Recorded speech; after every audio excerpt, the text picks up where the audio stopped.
हाँ तो भाई, क्या हालचाल है आप सभी लोगों के। और हम वापस आ गए हैं पढ़ने के लिए, जो कि सबसे मुश्किल भरा काम होता है।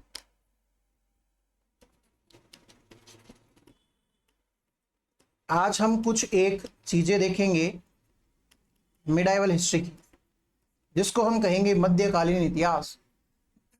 और ये राजस्थान के सापेक्ष में है, इसलिए हम क्या देखेंगे, राजस्थान से रिलेटेड जितने भी राजवंश है, जो जो इम्पोर्टेंट है वो कौन से यहाँ पे रहेंगे। ठीक है, तो अपनी जो भी हिस्ट्री की बुक है, नोटबुक है, उसके या तो आधे बाद में लिख लो या फिर नई नोटबुक के अंदर लिख लो मेडाइवल हिस्ट्री।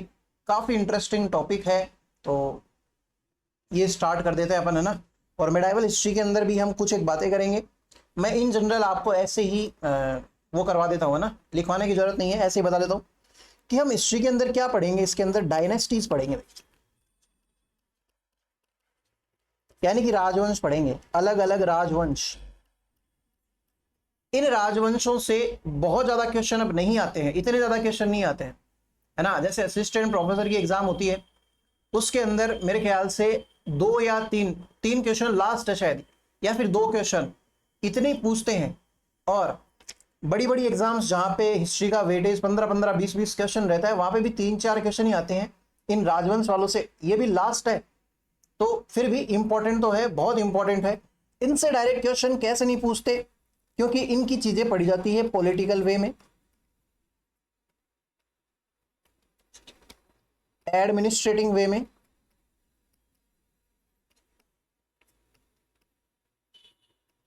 इकोनॉमिक वे में, और एक कल्चरल वे में। समझना, बात को समझना क्या है, ये लिखना नहीं है, कोई काम की बात नहीं है। पॉलिटिकल वे यानी कि राजनीतिक तरीका, कि इन डायनेस्टीज के क्या क्या राज रहे हैं, कौन से राजा ने कब राज किया, कौन से युद्ध लड़े, कौन जीता कौन हारा, किसके बाद में कौन आ गया, ऐसी बातें जो रहेंगी। ये डायरेक्ट क्वेश्चन जब हमें एग्जाम में दिखते हैं तो हमें लगता है कि मिडाइवल हिस्ट्री का क्वेश्चन है। भाई ऐसा नहीं होता है। सेकंड चीज समझिए, प्रशासनिक वे, यानी कि प्रशासनिक तरीके या फिर एडमिनिस्ट्रेटिव वे जो है, इसके अंदर क्या देखे जाते हैं कि प्रशासन कैसा है, कौन मंत्री रहा, उस राजा का राजवंश कैसा था, कहां कहां फैला, कितना फैला, है ना, कितना उसने। फिर बाद में तीसरा इकोनॉमिक वे आएगा, कितना धन अर्जित किया, है ना, उसके काल में कितना प्रॉस्पर रहा, ये बातें करेंगे। चौथा फिर आता है सांस्कृतिक या फिर कल्चरल, या फिर क्या बोलेंगे इसको। ऐसी बातों में हम किस चीजों को डिस्कस करेंगे कि वहां पे कितने, इकोनॉमिक वे के अंदर और भी चीजें आ जाएंगी, जैसे आर्किटेक्ट्स का निर्माण होता है ना, भवन महल वगैरह ये सब कितने बने। ये चीजें जब पूछी जाती है ना एग्जाम में, तो हमें तो लगता है आर्ट एंड कल्चर का क्वेश्चन है। या फिर कल्चरल के अंदर साहित्य के बारे में बात कर ली जाए कि कौन सी किताब किसने लिखी। जैसे राणा कुंभा ने कई सारे साहित्य लेख लिखे हैं, है ना, उसने कई महल बनवाए हैं, कई सारे किले बनवाए हैं। तो ऐसी चीजों को हम इन जनरल कंसिडर किस में नहीं करते हैं, मेडाइवल हिस्ट्री में। और हम डायरेक्ट राजा से रिलेटेड क्वेश्चन को मानते हैं मेडाइवल हिस्ट्री का। इसलिए कहा जा सकता है कि मेडाइवल हिस्ट्री से इतने क्वेश्चन नहीं आते हैं डायरेक्ट, इनको मिक्स करके पूछते हैं भाई। या तो कल्चर से जोड़ देंगे, या तो इकोनॉमी से जोड़ देंगे, या तो फिर पॉलिटी है तो उससे मतलब जोड़ के, मतलब पॉलिटिकल वे में उससे क्वेश्चन पूछ लेते हैं। तो समझ में आई आपको मेरी बात, मैं क्या कहना चाह रहा हूं। अब हम देख लेते हैं क्या कि हम पढ़ेंगे इनके राजवंशों के चारों ये चीजें एक साथ ही कवर कर लेंगे, ताकि आपको ऐसे समझ में आए कि हाँ मेडाइवल हिस्ट्री से कितने सारे क्वेश्चन बनते हैं। तो चलिए आप भी हेडिंग लगाइए मेडाइवल हिस्ट्री की, एक सेकंड रुकना भाई।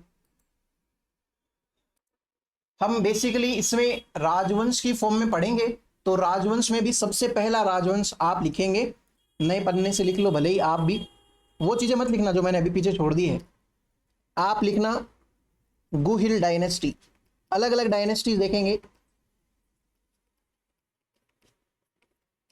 गुहिल राजवंश, हम चौहान राजवंश भी देखेंगे, कछवाहा देखेंगे, परमार देखेंगे, प्रतिहार देखेंगे, कई सारी चीजें देखेंगे। लेकिन उससे भी सबसे पहले जो इंपॉर्टेंट है वो पढ़ेंगे, जिसमें से सबसे इंपॉर्टेंट आता है गुहिल डायनेस्टी। ऐसे तो कछवाहा डायनेस्टी भी है जयपुर वाली, तो गुहिल डायनेस्टी या गुहिल राजवंश लगा के आप अब मेरी बातें सुनना स्टार्ट करेंगे। ठीक है, गुहिल डायनेस्टी, ये नाम आपने सुना होगा। गुहिल डायनेस्टी क्यों कहते हैं इसको, तो ये नाम पड़ता है इनके सबसे पहले प्रबल राजा गुहिल पे।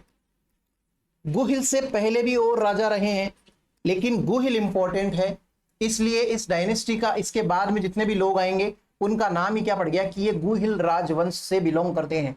गुहिल एक व्यक्ति का नाम है। गुहिल कौन है? वैसे बेसिकली तो ऐसे माना जाता है कि शिलादित्य नाम का एक राजा था, और उसके यहाँ पे एक बार कोई आक्रमण हो जाता है तो भाई उसकी तो मृत्यु हो जाती है, लेकिन उसकी पत्नी जो रहती है पुष्पावती, उसके पेट के अंदर कौन है? ये गुहिल है, बच्चा है भाई। ये बच जाती है, मतलब कहीं और गई भी रहती है ये, तो ये बच जाती है पुष्पावती। और बाद में पुष्पावती को जब पता चलता है कि भाई मेरा पति तो मर गया है, शिलादित्य की मृत्यु हो चुकी है, तो मैं क्या होंगी, अब सती होंगी, तो लोगों को इसने मना किया, लोगों ने इसको मना किया। हमने वो देखा था ना, झरड़ई के बारे में बात करी, झरड़ा जी के चाचा को और पापा को मार देता है। कौन मार देता है? जिंदराव खिंची मार देता है। तो उसकी भी माता, झरड़ा जी की भी माता भी तो सती होने वाली होती है। इतने में ही उनको लोग रोक लेते हैं और बोलते हैं कि भाई नहीं, तू प्रेग्नेंट है, अभी तू सती नहीं हो सकती है, तेरे पेट में एक जान है, उसको मतलब नहीं मार सकती बेवजह। उसके बाद में तो एक गुफा के अंदर जन्म होता है गुहिल का, और मतलब बहुत सी अजीबोगरीब स्टोरियां हैं, उन स्टोरियों के पीछे नहीं पड़ना है। बहुत बहकावे वाली स्टोरियां हैं जिनका कोई टांग और पूंछ भी नहीं है, बिल्कुल भी। तो ऐसी स्टोरी के पीछे नहीं पड़ेंगे, डायरेक्ट बात समझेंगे। तो उस बच्चे का जन्म गुफा के अंदर होता है, और गुफा को गोह कहते हैं, गोह। तो इस वजह से इस आदमी का नाम पड़ता है गोहिल। और ये पुष्पावती जो होती है बाद में ब्राह्मणों को संभाल के चली जाती है अपनी बेटी को, अपने बेटे को, और ये बाद में बड़ा होता है, ब्राह्मणों के घर पे ही पलता है। और कई तो ऐसे भी बोलते हैं कि ये ब्राह्मण है, गोहिल को ब्राह्मण भी कहते हैं, ये चीज भी देखेंगे, लेकिन ये ब्राह्मण नहीं है, ये है किससे? शीलादित्य, यानी कि भाई राजपूत है। ऐसी ऐसी बातें इसके बारे में उड़ती है। फिर बाद में जब ये बड़ा होता है तभी ये राज करेगा। ये है इसका एक छोटा सा इंट्रोडक्शन। इसके अलावा और क्या बातें करेंगे कि ये जो गुहिल राजवंश का संस्थापक कौन हो गया? हमारे गुहिल। ये चीज तो समझ में आई। ये जितने भी हैं सारे लोग कैसे हैं? सूर्यवंशी। सूर्यवंशी और चंद्रवंशी दो चीजें होती है भाई। चांद के वंशज को बोलते हैं चंद्रवंशी, सूर्य के वंशों को बोलते हैं सूर्यवंशी। क्या आपने कभी ऐसे सुना है हवावंशी, पानीवंशी, इंस्टाग्राम वंशी? नहीं सुना ना, क्योंकि होते ही दो ही है। हिंदुओं के अंदर माना गया है सूर्यवंशी या तो चंद्रवंशी। सूर्य के डिसेंडेंट कौन है? राम भगवान भी सूर्य के डिसेंडेंट है, ऐसे माना जाता है। तो ये गुहिल जो है, ये एक प्रकार से कह सकते हैं राम भगवान के वंश से हैं, या फिर सूर्य वंश से बिलोंग करते हैं। ठीक है। दूसरी इनके बारे में एक खास बात ये बोली जाती है कि मेवाड़ महाराजा, मतलब ज्यादातर ये रूल कहां पे करेंगे जितने भी हैं ये गोहिल वाले?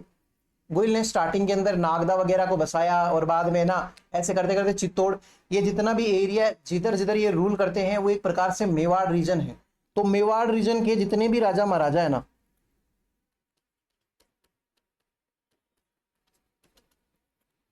महाराजा, इनको हिंदुआ सूरज भी कहते हैं भाई। हिंदुआ सूरज,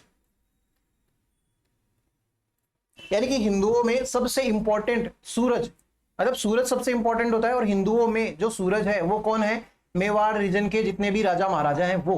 क्यों? क्योंकि मेवाड़ एक ऐसा राजवंश है जो छठी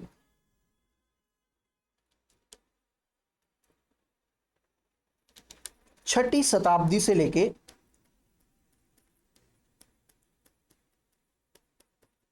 1947 तक, यानी कि जब भारत आजाद हुआ तब तक भी, आपको पता है ना आखिरी मेवाड़ महाराणा कौन है? भूपाल सिंह है क्या? तो वो आजादी के टाइम तक भी थे, यानी कि मेवाड़ वालों ने इतना लंबा रूल किया, अराउंड 1300 समथिंग साल। इतना लंबा रूल करने वाला कोई एक राजवंश है जो कौन सा है? गुहिल राजवंश। और ऐसा राज्य कहीं नहीं है, सिर्फ और सिर्फ इतिहास में या विश्व में मैं कहूं, यूनिवर्स में मैं कहूं, सिर्फ और सिर्फ कौन सा है? गुहिल डायनेस्टी है जिसने इतना लंबा रूल किया है मेवाड़ वाली रीजन के ऊपर। इसलिए इसके जितने भी राजा है उनको बेसिकली क्या कह देते हैं? हिंदुआ सूरज कह देते हैं। इतनी कुछ इंट्रोडक्टरी बातें हैं जो आप मेरे साथ साथ में लिखेंगे। अब आपको टेंशन नहीं लेनी है, मैं लिखवाऊंगा, और जब मैं बोलूं सिर्फ सुनना है तब वहां पे सिर्फ और सिर्फ कान लगा के सुनना है, क्योंकि हिस्ट्री के अंदर लिखवाने में फिर फैक्ट्स लिखवाए जाते हैं, स्टोरियां नहीं लिखवाई जाती है कि वो वहां से यहां चला गया था और फिर उसकी बुआ ने पकड़ लिया, ये कर लिया, है ना। तो देखो लिखना, गोहिल डायनेस्टी के बारे में लिखना, दे आर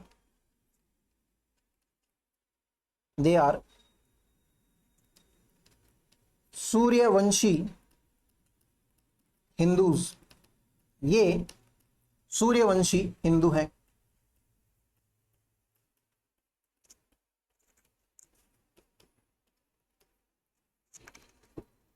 सूर्यवंशी हिंदू है। गुहिल राजवंश, गुहिल ने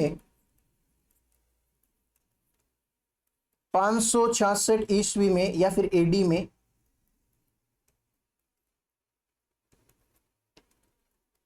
बसाया या स्थापित किया। Guhil dynasty was established by Guhil in 566 AD, anno Domini, 566 AD. ठीक है, ऐसा हुआ या नहीं हुआ इस चीज की क्या गारंटी है? तो देखो, इतिहास को पढ़ने का एक तरीका होता है। अब 566वीं ईस्वी का कोई आदमी तो जिंदा बैठा नहीं है, या उस टाइम पे कोई व्लॉग तो बनाते नहीं थे कि भाई उसका कोई इंस्टाग्राम पे या यूट्यूब पे कोई वीडियो मिल जाए या कोई रील मिल जाए। पहले के संसाधन क्या होते थे? ज्यादातर तो होती थी पुस्तकें। अब पुस्तकों के साथ में दिक्कत क्या है? मोस्ट ऑफ द पुस्तक्स were burnt by the Turks. मुसलमान जो रूलर्स थे उन्होंने ज्यादातर किताबें जो है वो जला दी थी। और इसके अलावा फिर क्या बच जाता है? कोई ना कोई अभिलेख, कोई शिलालेख,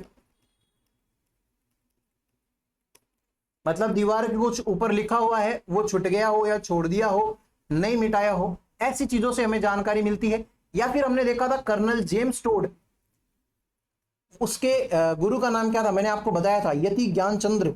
वो यति ज्ञानचंद्र कौन है? जैन है भाई।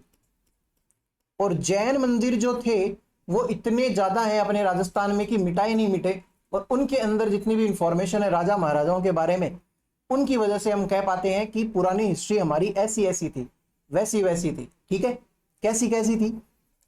ऐसी थी कि हमें पता चल गया कि गुहिल राजवंश को 566 ईस्वी के अंदर गुहिल ने बसाया था।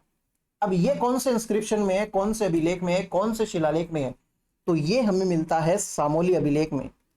तो आप एक, अभी मत लिखना, मैं बताता हूं आपको। सामोली अभिलेख, इसको आप लिखेंगे सामोली इंस्क्रिप्शन, सामोली इंस्क्रिप्शन। अब आप लिखना दिस इंफॉर्मेशन, यानी कि जो गुहिल राजवंश वाली बात है ना, this information is found in Samoli inscription, Samoli inscription, Samoli inscription.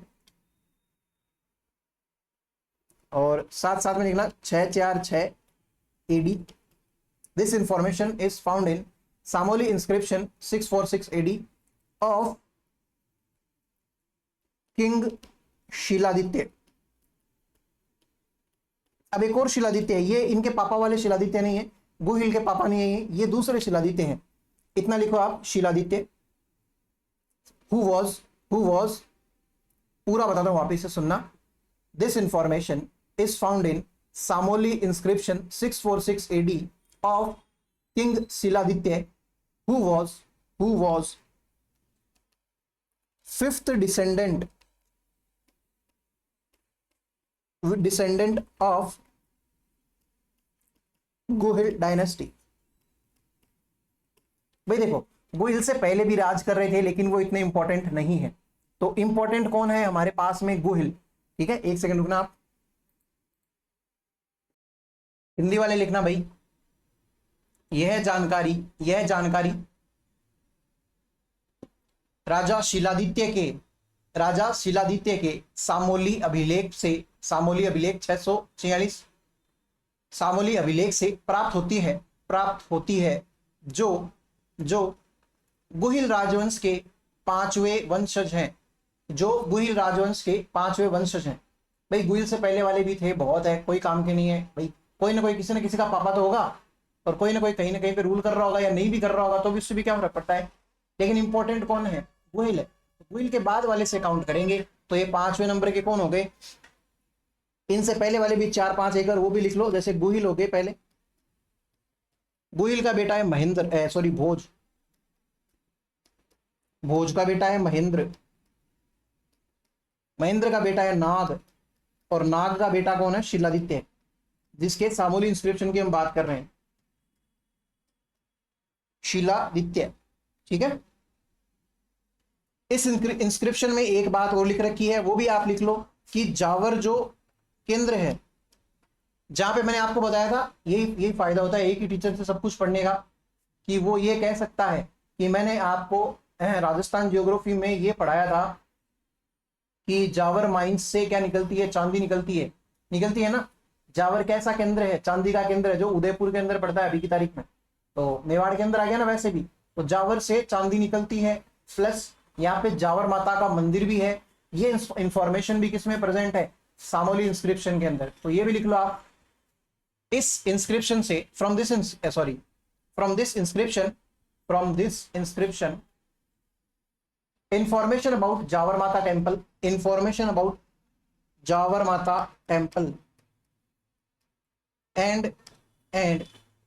silver mining also comes, ठीक है। हिंदी में लिखना, इस अभिलेख में जावर माता मंदिर व जावर के चांदी खनन के बारे में भी लिखा गया है। जावर के चांदी खनन के बारे में भी लिखा गया है, ठीक है। तो आप चाहो तो ये वाली बात भी लिख लेना कि गुहिल राजवंश एकमात्र ऐसा राजवंश है जो छठी शताब्दी से लेके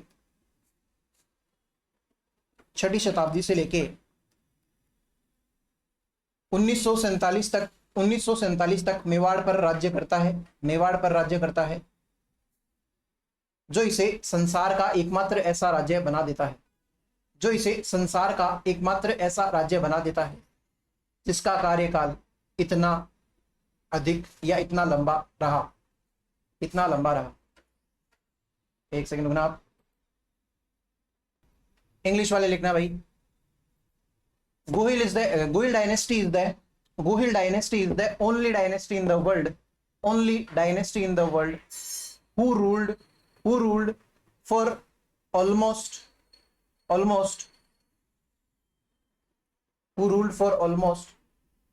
6th century to 1947 on Mewar. समझ में आ गई आपको बात।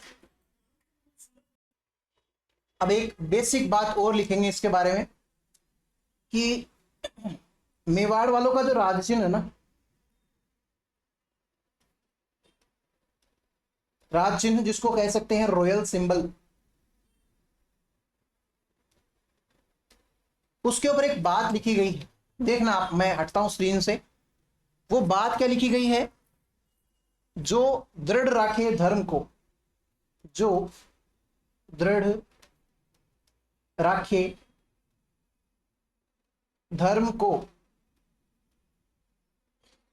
तिहि राखे करतार।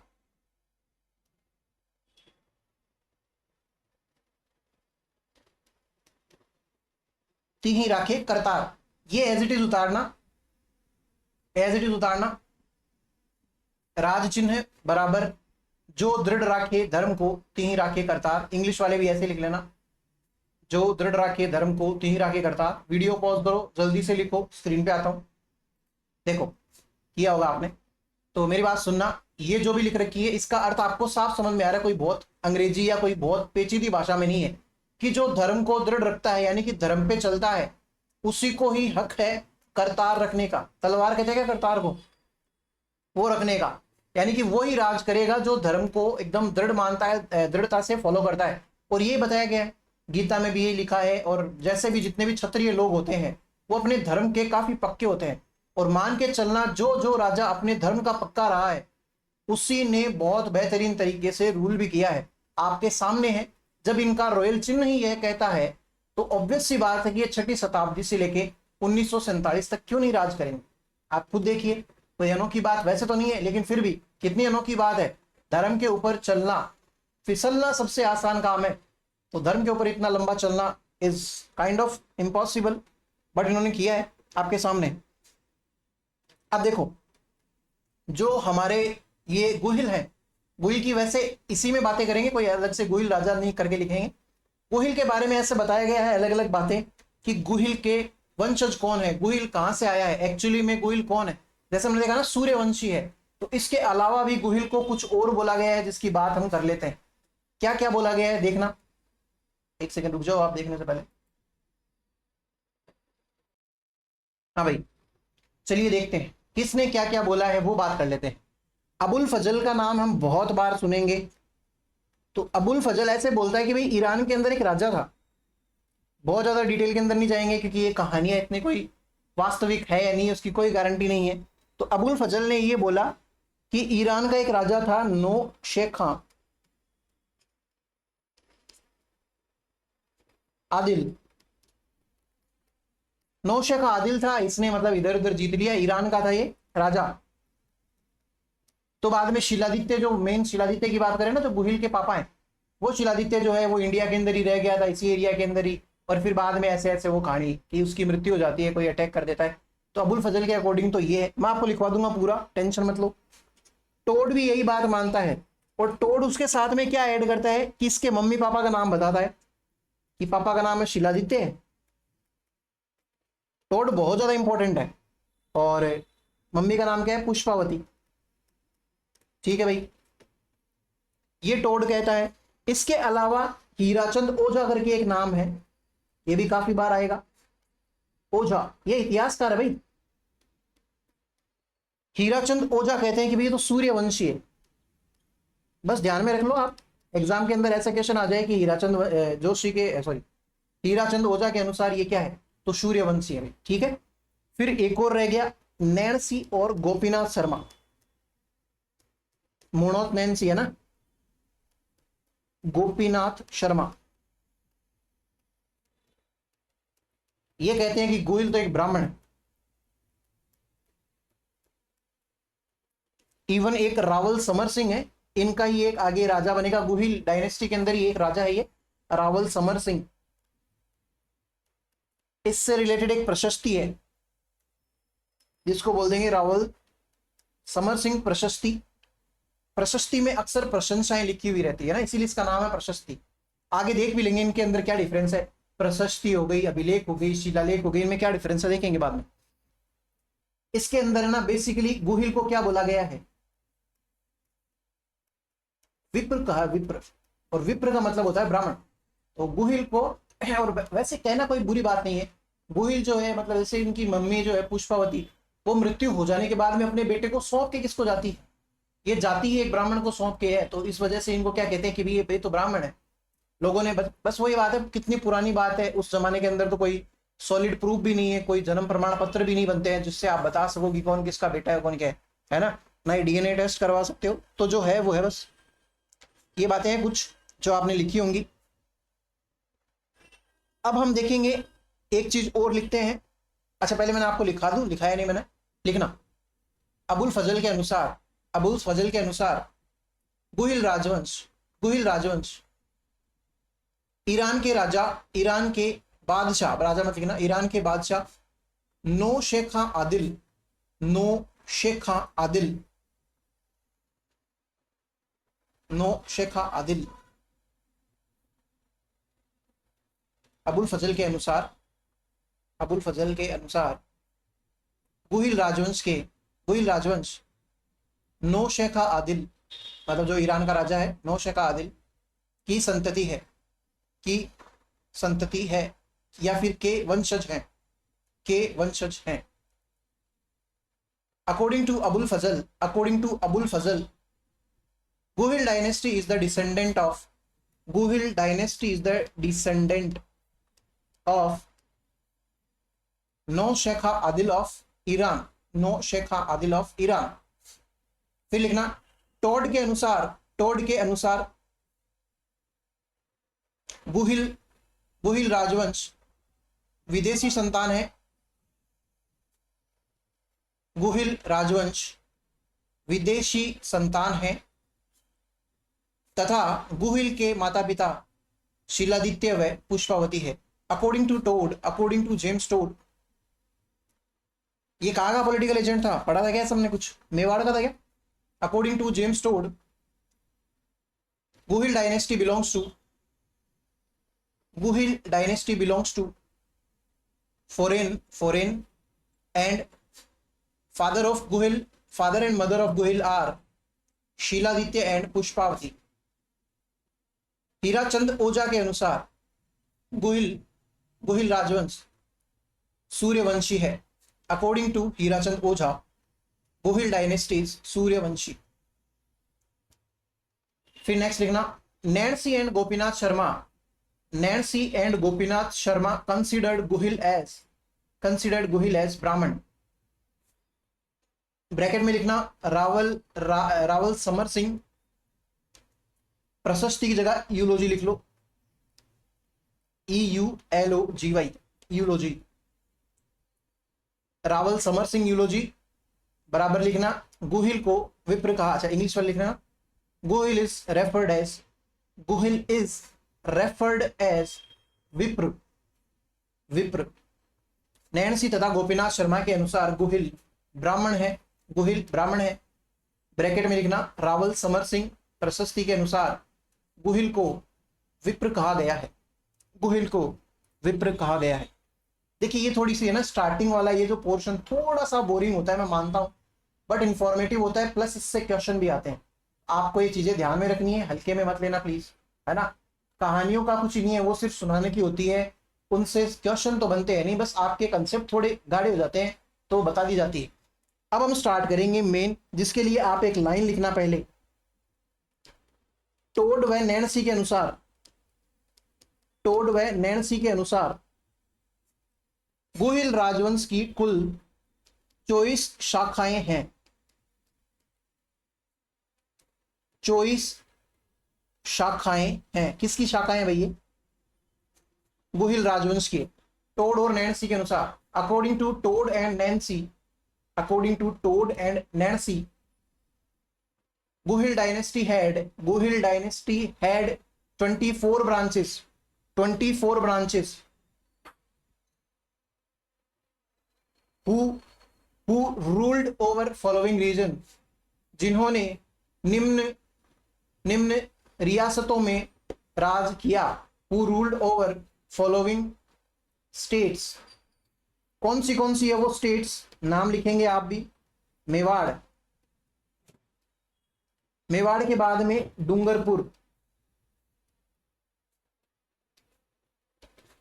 डूंगरपुर के बाद में बांसवाड़ा,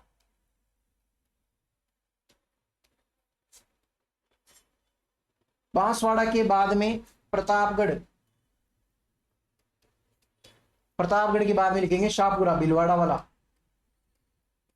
तो ये कुछ ऐसे स्थान हैं जहां पे मेनली गुहिल डायनेस्टी की अलग अलग ब्रांचेस ने रूल किया। वो बाद की बात है, हम हिस्ट्री स्टार्ट करेंगे हिस्ट्री ऑफ मेवाड़ से। तो आप लिखना हिस्ट्री ऑफ मेवाड़ का इतिहास।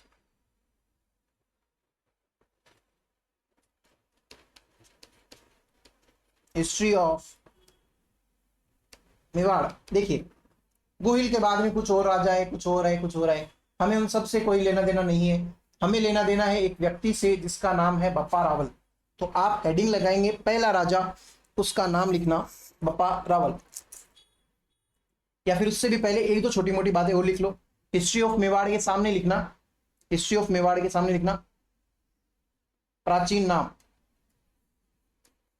मेवाड़ के प्राचीन नाम, ये लिख लो, फिर बाद में लिखवाने पड़ेंगे।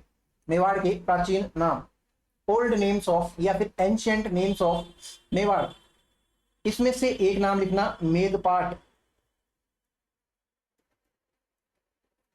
मैं आपको बता भी दूंगा क्यों इनको कहते हैं। एक लिखना शिवी जनपद। तीसरा मेरे पीछे जो जा रहा है उसको मैं हटके बता दूंगा, प्रागवाट। ये इसके एंशिएंट नेम्स हैं। लो भाई देख लो, टैसे टमाटर वाला है भाई। मेदपाट, शिवी जनपद और प्रागवाट, ये किसके नाम है? मेवाड़ के पुराने नाम है। क्या अर्थ है इसका? देखो मलेच्छों के मेवाड़ वाली साइड में मलेच्छ वगैरह ज्यादा थे, तो मलेच्छों से जिन्होंने मतलब लोहा लिया था, लड़ाई वड़ाई करी थी, उन लोगों को फिर मेद जाति बोलने लग गए थे। मेद तो जहां पे मेद रह रहे हैं उसको मेद पाट कह दिया। ये ना समझ में आया। फिर हुआ क्या था, सिकंदर के टाइम पे पंजाब में शिवी जनपद, मतलब शिवी जाति के लोग रहते थे भाई पंजाब के अंदर, वो वहां से छोड़ के कहां पे आ गए, मेवाड़ वाली साइड के अंदर आ गए और यहाँ पे रहने लगे। इस एरिया को क्या कह देते हैं, शिवी जनपद। और तीसरा प्रागवाट, यानी कि पहाड़ी और पठारी क्षेत्र होने की वजह से इसको बोलते हैं प्रागवाट। ये इसके कुछ एक पुराने नाम है, वो लिख लो आप। फिर साथ साथ में एक दो बात और लिख लो, छोटी सी है। एक तो है कुल देवता, कुल का मतलब होता है क्लैन, देवता का मतलब होता है डाइटी, क्लैन डाइटी। इनके क्लैन डाइटी है एक लिंग जी, बात कर लेंगे बाद में थोड़ी सी डिटेल में। एक लिंग जी यानी कि शिव जी का मंदिर एक प्रकार से। कुल देवी कौन है इनकी,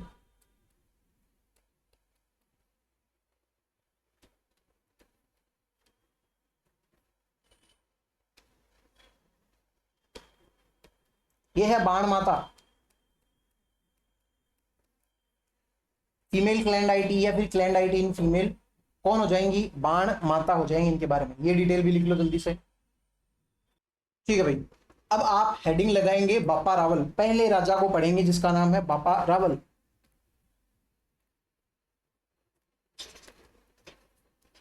बापा रावल, समझेंगे बात को सारी,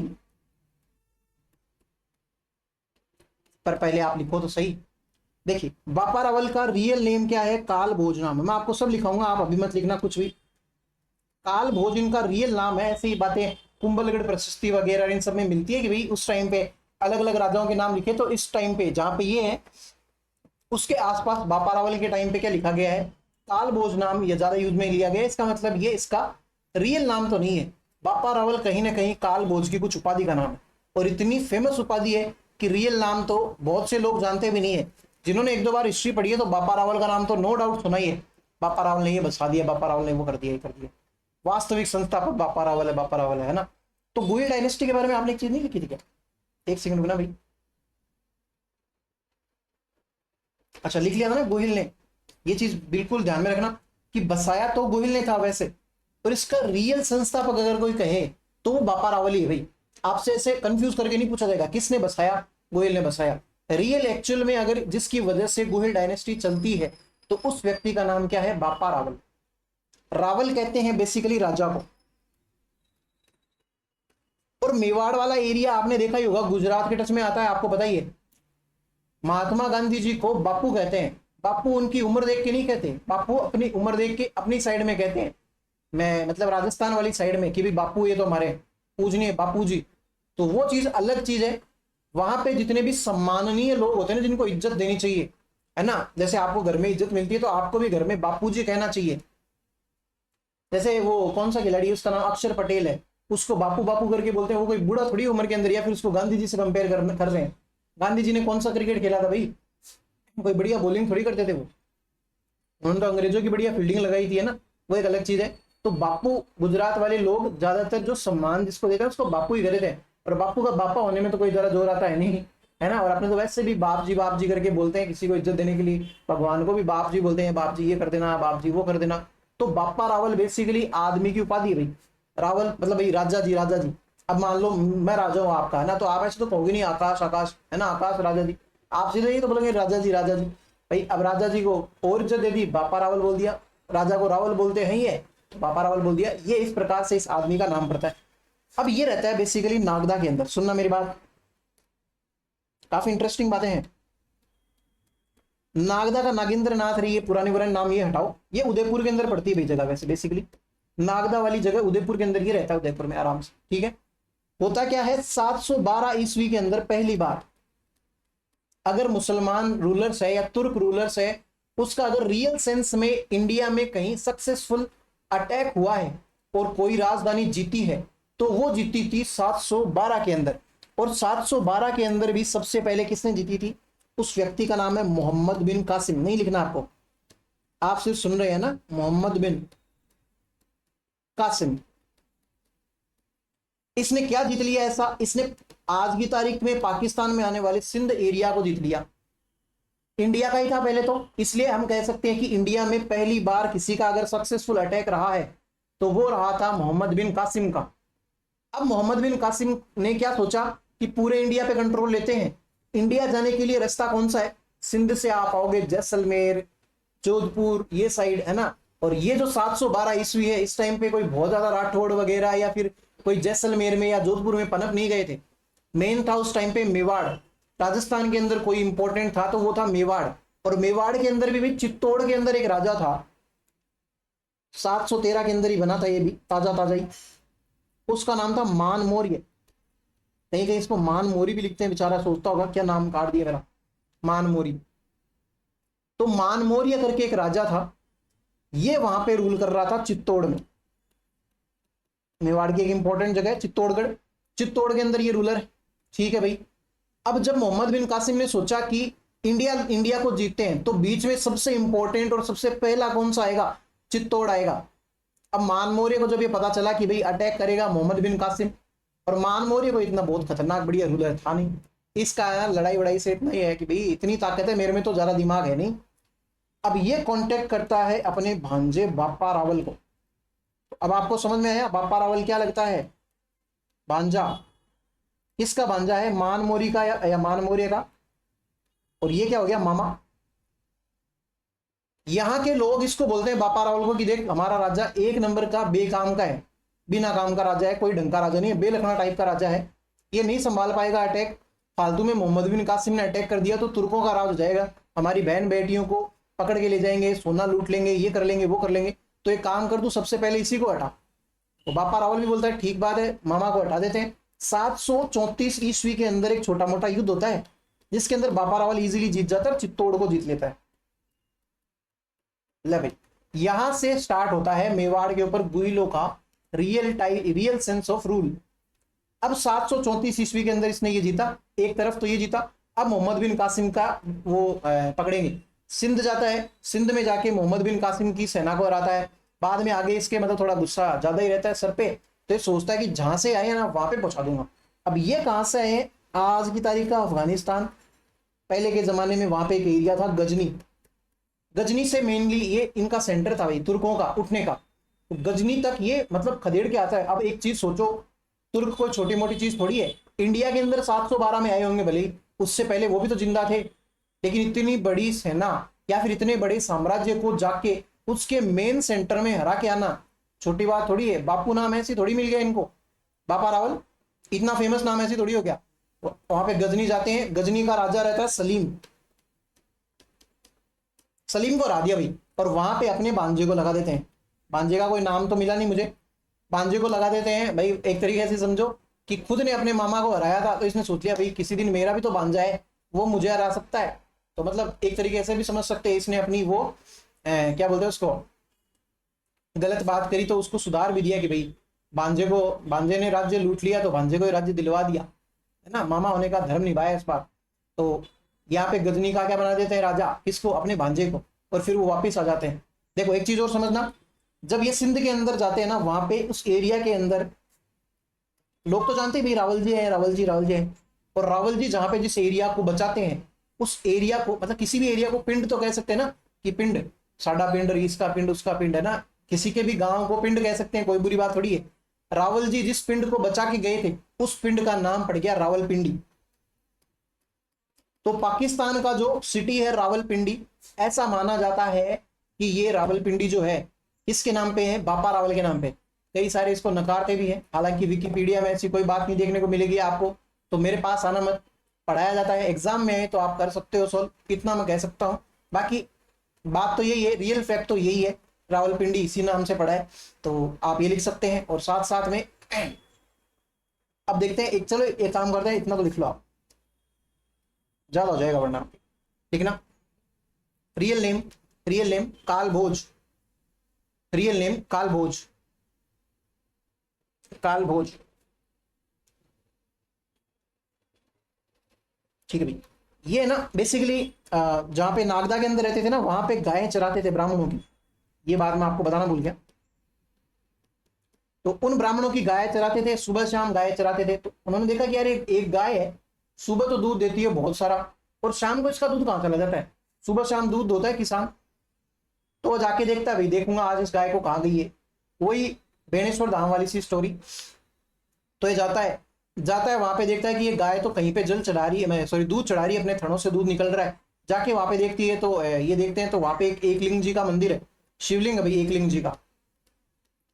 और पास में देखता है तो वहां पे एक हारित ऋषि करके एक ऋषि है, वो पूजा पाठ कर रहे होते हैं, मतलब एक तरीके से ध्यान में मग्न है हारित ऋषि।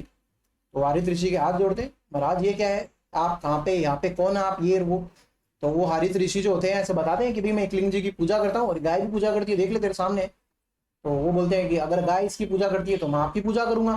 तो इस प्रकार से बापा रावल जो होते हैं हारित ऋषि को अपना क्या बना लेते हैं, गुरु बना लेते हैं, और खुद बन जाते हैं उनके शिष्य। तो हारित ऋषि ही है, उनको आशीर्वाद, वो बहुत सी स्टोरियां ऐसी अजीबोगरीब कि हारित ऋषि जो होते हैं मरने वाले होते हैं, तब वो जा रहे होते हैं आसमान से ऐसे ना, वो पान खा रहे होते हैं, पान की, किसी में तो लिख रहता है पान की पीक थूकते हैं, किसी में लिख रहता है पान फेंकते हैं। बापा रावल के हाथ नहीं आता है, बापा रावल कोशिश भी करते हैं ऐसे हाथ ऊंचे करके ऐसे पकड़ने की, कैच करने की, लेकिन उसके बापा रावल के हाथ नहीं आता है। बापा रावल की हाइट भी बढ़ जाती है 10 फीट, पता नहीं कितनी फीट, ऐसे कर करके कई सारी बातें हैं। तो वो पान जो होता है उनके मुंह में जाना चाहिए, मुंह में तो नहीं जाता है, लेकिन उनके पैरों में जाता है। अगर मुंह में चला जाता तो बापा रावल क्या हो जाते हैं, अमर हो जाते हैं, लेकिन उनके मुंह में नहीं जाता है, उनके पैरों में गिरता है। तो हारित ऋषि जाते जाते बोलते हैं कि देख अगर मुंह में गिर जाता तो तू अमर हो जाता, लेकिन तेरे मुंह में नहीं गिरा, तेरे पैरों में गिरा है, तो भी तेरा जो राजवंश रहेगा ना वो बना रहेगा। वैसे बेसिकली ऐसी फालतू बातें नहीं लिखनी हमें एक भी, हमें सिर्फ इतना लिखना है कि हारित ऋषि ने क्या किया था, आशीर्वाद दिया था पापा रावल को कि तू चित्तौड़ जीत जाएगा एक दिन, और ऐसा होता भी है, आपने देखा ही है। आप स्टार्ट करना लिखना इनके बारे में। रियल नेम कालभोज, नागदा लिखना, नागदा के, ये नागदा रहते थे, ये नागदा रहते थे। गुरु का नाम लिखना हारित ऋषि, यहाँ पे लिख दिया मैंने अब नाम हारित ऋषि, गुरु का नाम हारित ऋषि। हारित ऋषि ने, हारित ऋषि ने बापा रावल को, बापा रावल को, हारित ऋषि ने बापा रावल को चित्तौड़ जीतने की, चित्तौड़ जीतने का आशीर्वाद दिया था, चित्तौड़ जीतने का आशीर्वाद दिया था। बढ़िया बात है, दिया था। हारित ऋषि, sage Harit, SAGE, sage Harit, gave, gave आशीर्वाद को क्या लिखेंगे, बून लिखेंगे क्या, boon to, BWN, boon to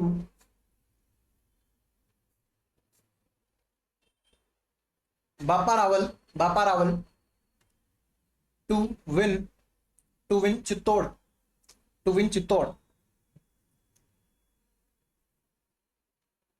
in 734 AD, in 734, 734, in 734 AD he defeats his uncle मान मौर्य, अंकल या फिर मामा, he defeats his maternal uncle मान मौर्य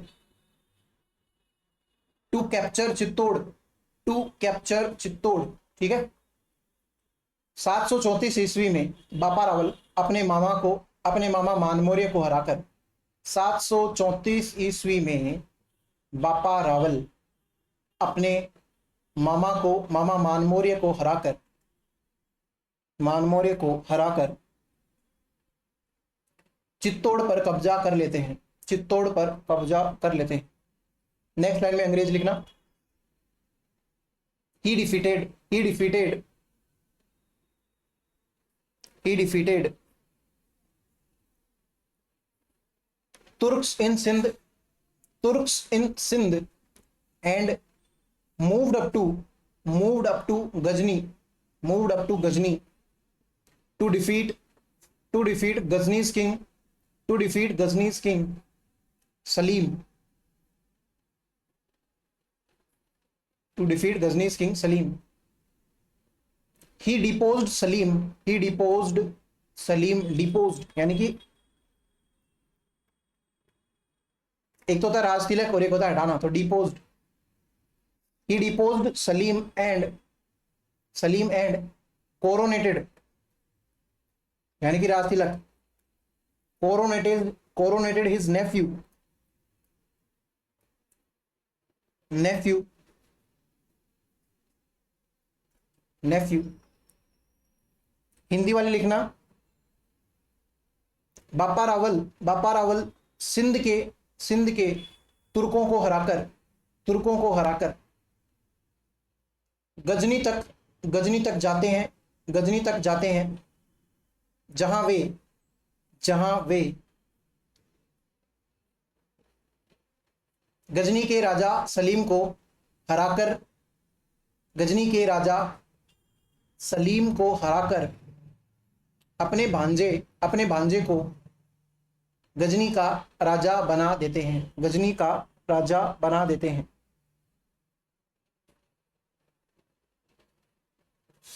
देखो एक चीज देखना, सीवी वैद्य करके भी एक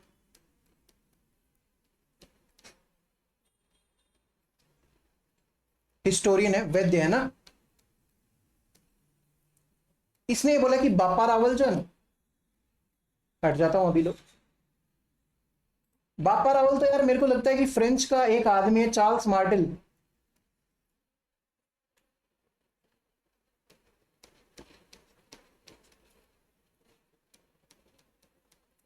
चार्ल्स मार्टेल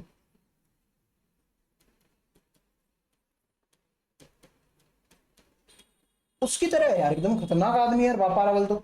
अब चार्ल्स मार्टेल कौन है? देखो तुर्क तुर्क गजनी के अंदर रहते हैं, आपको पता ही है, अरब वाली कंट्रीज में आपको पता ही है तुर्क रहते हैं। तो तुर्क इंडिया के अंदर ही नहीं आ रहे, उधर यूरोप की साइड में भी जा रहे हैं, तो यूरोप के अंदर ही पड़ता है फ्रांस। उस यूरोप के अंदर अगर कोई उनको पहली बार हराता है तो उस आदमी का नाम है चार्ल्स मार्टेल। ये कहाँ का रहने वाला है, कहाँ का सेनापति है? फ्रांस का एक सेनापति है जिसने तुर्कों को पहली बार हराया। तो सीवी वैद्य ने क्या कह दिया यार, बापा रावल तो एकदम फ्रेंच कमांडर चार्ल्स मार्टेल की तरह है, ये भी हरा रहा है भाई साहब तुर्कों को, अपने इंडिया से अगर कोई हरा रहा है तो वो कौन है? बापा रावल। ऐसा कौन कहता है? सीवी वैद्य। तो आप लिखना इसके बारे में, यहीं पे कंटिन्यू करना है इसलिए लिखवा रहा हूं। According to CV Vaidya, according to CV Vaidya, according to CV वैद्य, बापा Rawal, Bappa Rawal is similar to French commander Charles Martel. CV वैद्य के अनुसार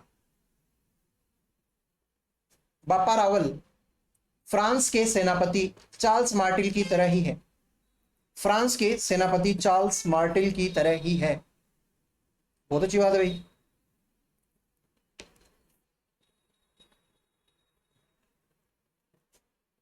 फिर नेक्स्ट देखना, city Rawalpindi of Pakistan, city Rawalpindi of Pakistan is named after बापा रावल। पाकिस्तान का शहर रावलपिंडी, पाकिस्तान का शहर रावलपिंडी बापा रावल के नाम पर, बापा रावल के नाम पर रखा गया है, बापा रावल के नाम पे रखा गया। अब ये राजा है, चित्तौड़ तो जीत लिया, चित्तौड़ से कोई मतलब नहीं है, चित्तौड़ के अंदर नहीं रहेंगे हम, तो नागदा के अंदर रहते, तो नागदा को ही अपनी राजधानी बना लेंगे, नागदा। अच्छा कुछ छूट तो नहीं गया? मैं देख लेता हूं एक बार पीछे जो लिखवाया उसमें से। गजनी वाली बात हो गई, सलीम वाली बात हो गई, सारी बातें हो गई है ना, कुछ भी नहीं छूटा। तो आप लिखना कैपिटल बराबर लिखना नागदा, या फिर ऐसे लिख लो, बापा रावल ने अपनी राजधानी, बापा रावल ने अपनी राजधानी नागदा को बनाया, नागदा को बनाया तथा 115 ग्रेन के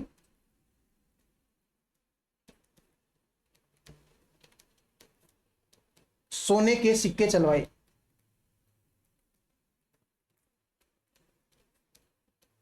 बापा Rawal made Nagda as his capital, Bapa Rawal made Nagda as his capital and he circulated 115 grain gold coins. देखो ग्रेन क्या होता है? ग्रेन वैसे कहते हैं अनाज के दाने को, तो वो कोई इकाई रही होगी उस टाइम पे भी। हम क्या कर सकते हैं कि भाई 100 दाने लिए मैंने गेहूं के, और मेरे पास में जैसे मान लेते हैं कि ये एक सिक्का है, ठीक है, सही में पड़ा मेरे पास में, इस सिक्के को मान लो मेरे, ये चांदी का सिक्का है, मेरे को चांदी नापने की, चांदी कितनी है, मैंने लिए 100 गेहूं के दाने, और मैंने एक तरफ तो तराजू के अंदर ये चांदी का सिक्का रखा, दूसरी तरफ मैंने 100 गेहूं के दाने रखे, भाई बराबर हो गए, तो मैं कह सकता हूं कि ये 100 ग्रेन का सिक्का है। सही बात है। और लगभग गेहूं के दाने लगभग एक जैसे से होते हैं ना, बराबर बराबर वाले, तो इतना ज्यादा दिमाग नहीं लगाते थे पहले वाले, और इतना ज्यादा टेंशन भी नहीं लेते थे, बहुत सोना था पहले, सोने की चिड़िया थी भैया ना। तो तो लिखना आप इसके बारे में। अच्छा लिख लिया क्या? हिंदी वाले अंग्रेजी वाले दोनों लिख लिया। इसी प्रकार से मतलब पता चलता है कि 115 ग्रेन का क्या होता है, सोने का सिक्का हो सकता है। समझ में आया ग्रेन क्या होता है? ठीक है भाई। इसके अलावा और क्या क्या किया? अब भाई राजा बन गया है तो कुछ मंदिर के निर्माण कराएगा। नागदा के अंदर तो इसने मंदिर का निर्माण कराया सहस्त्रबाहु का। बाद में लिख लेंगे सास बहू का मंदिर है या किसका मंदिर है, ये बातें बाद में करने की होती है। कैलाशपुरी के अंदर इसने, कैलाशपुरी उदयपुर के अंदर पड़ता है। अभी लिखना मत, मैं बताऊंगा तब लिखना। उधर एकलिंग जी का मंदिर बनवा दिया, एकलिंग जी का मंदिर बनवा दिया। चित्तौड़ में सूर्य मंदिर बनवाया।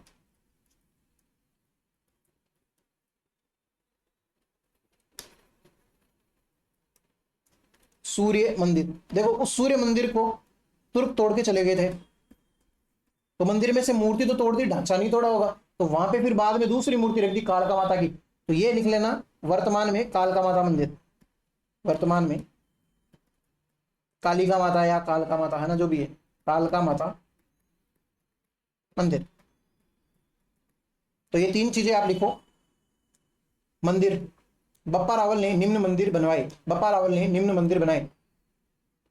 Bappa Rawal built following, built का मतलब अब आप ये मत सोचना कि भाई बप्पा रावल खुद हथौड़ी छीणी लेके बैठ गए या ईंटे वींटे लेके बैठ गया कि भाई ले मैं मंदिर बनाऊंगा। भाई जो राजा आदेश देके बनवा रहा है अपने राजपाट में, वो उसी का बनाया हुआ भी है। ठीक है, आगे हम देखेंगे ऐसे ऐसे राजा भी रहे हैं जिनको इन चीजों का नॉलेज भी है, खुद ने भी कुछ किया है, तो वो बाद में देख लेंगे। एक बार अभी आप लिखना लिखो, ये जो भी मंदिर लिख रखे हैं आप लिख लो, सारे लिख लो भाई।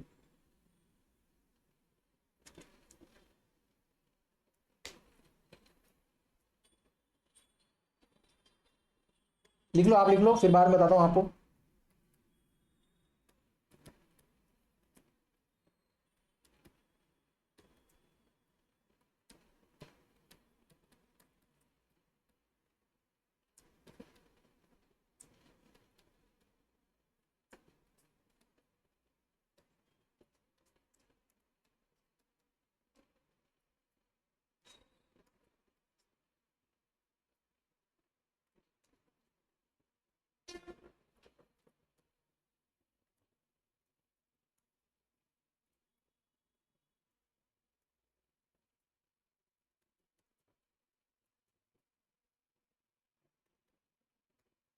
हिंदी वाले लिखना, इंग्लिश वाले ऐसा कैसे उतार लो बिना बोले बिना। हिंदी वाले लिखना, मेवाड़ के राजा स्वयं को, मेवाड़ के राजा स्वयं को एकलिंग जी के, एकलिंग सॉरी, मेवाड़ के राजा, मेवाड़ के राजा एकलिंग जी को, एकलिंग जी को मेवाड़ का वास्तविक राजा मानते थे। एकलिंग जी को मेवाड़ का वास्तविक राजा मानते थे और स्वयं को, स्वयं को एकलिंग जी का दीवान मानते थे। दीवान का मतलब फाइनेंस मिनिस्टर एक तरीके से, कि भाई हम तो सिर्फ आपके लिए चंदा इकट्ठा, टैक्स इकट्ठा करते हैं। आप और रियल किंग, भाई किंग जो होता है टैक्स तो इकट्ठा करेगा ही अपने राजपाट को चलाने के लिए, आज की तारीख में भी होता है, टैक्स लगता है ना आपसे, तो वो बात है भाई। मेवाड़'s king considers Eklingji as true king of Mewar and Diwan of Eklingji to themselves, यानी कि खुद को तो दीवान समझते हैं और एकलिंगजी को क्या समझते हैं, राजा समझते हैं। ठीक है, अब एक दो टाइटल है बापा रावल के, वो देख लो। टाइटल्स ऑफ बापा रावल लिख लो, छोटी सी हेडिंग है, बड़ी नहीं है। टाइटल्स ऑफ बापा रावल, बापा रावल की उपाधियां। एक उपाधि मिलती है हिंदू सूरज, ये तो बहुत बेसिक सा नाम है, आपको मैंने पहले बता दिया, हिंदू सूरज। एक उपाधि इसको मिलती है चकवे, चकवे का वैसे अर्थ होता है चारों दिशाओं को जीतने वाला। बापा रावल ने काफी क्या किया, उसके युद्ध लड़े और कई जगहों पे उसने जीत हासिल करी, तो इसलिए कहते थे भाई चारों तरफ ही जीतता है, भाई चारों तरफ नाम कमाए, इसलिए इसको चकवे कहने लग गए। तीसरा इसका नाम है हिंदू, सॉरी हिंदू सूरज तो लिख चुके हैं, राजगुरु, यानी कि जितने भी राजा हैं इधर उधर कई सारे राजा हैं, उनमें भी सबसे बड़ा राजा कौन है, तो वो है बापा रावल, तो इसलिए वो राजाओं का भी एक तरीके से गुरु है, तो वो राजगुरु कहलाए। ये दो तीन एक टाइटल आप लिखो, लिख लिया होगा। अब फिर बाद में ना बापा रावल ने सोच लिया कि भाई अब इतना राजपाट बहुत है, आराम से रूल कर लिया, बहुत रूल कर लिया, अब हम लेंगे सन्यास, खुद तो ले लेते हैं सन्यास। सन्यास की सही स्पेलिंग ये होती है भाई, डबल नया आता है, दोनों आधा होता है। खुद ले लेते हैं सन्यास और अपने बेटे खुमान को बना देते हैं नया राजा। कहां का राजा है भाई? मेवाड़ का राजा है, जिसकी राजधानी कहां पे है? नागदा के अंदर है। अब इसके हाथ में तो कुछ भी हो सकता है, जैसे मैं बोलूं भजनलाल शर्मा जी जो हैं वो रहते हैं जयपुर के अंदर, लेकिन पूरा राजस्थान ही कंट्रोल कर सकते हैं, वो एक तरीके से कर सकते हैं ना। वैसे ही राजधानी मेन कहां पे है? नागदा के अंदर, लेकिन पूरा मेवाड़ किसके कंट्रोल में? पहले तो बप्पा रावल के, अब खुमान के हाथ में आ गए। तो आप ये बात हो लिखना। कालांतर में बापा रावल स्वयं संन्यास ले लेते हैं, स्वयं संन्यास ले लेते हैं तथा अपने अपने पुत्र कुमान को नया राजा घोषित कर देते हैं। लेटर ऑन बापा Rawal himself takes sannyas and coronated his son, या फिर कोरोनेट्स लिखना, क्योंकि आपने टेक्स लिखा है ना, तो ग्रामर आपकी सही होनी चाहिए। Coronates his son Khuman. Past tense के लिए भी हम प्रेजेंट वाला यूज कर सकते हैं, है ना। जैसे मैंने बोला ना कि Bapa Rawal takes sannyas and coronates his son Kumar as next king. तो ये हो गया भाई कुमार के बारे में नहीं पढ़ेंगे, कोई बहुत ज्यादा खास जानकारी नहीं है, कोई बहुत ज्यादा खास इतनी बातें है नहीं। हम नेक्स्ट राजा पढ़ रहे हैं भाई।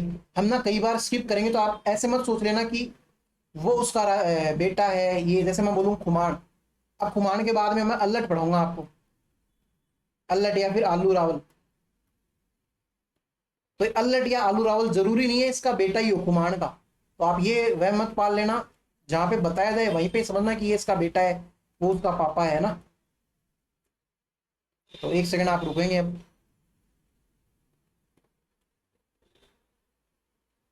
रुकना भाई।